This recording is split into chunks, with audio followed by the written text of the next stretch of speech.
วิธีใช้ชุดทดสอบเซลล์แสงอาทิตย์นะครับ อันดับแรกนำแผงโซลาร์เซลล์วางบนราง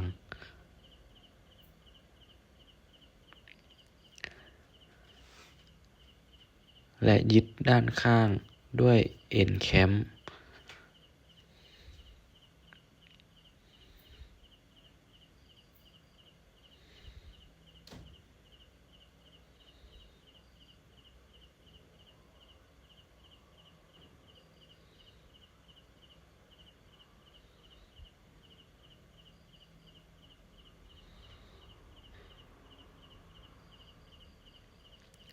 ต่อไปนำแผงที่สองขึ้นวางบนราง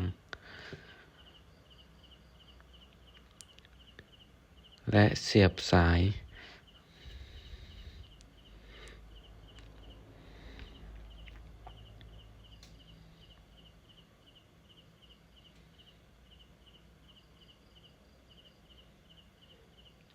และยึดกลางแผงด้วยมิดแคม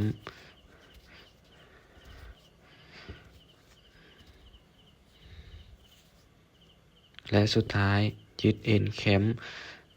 ที่ด้านข้างของแผง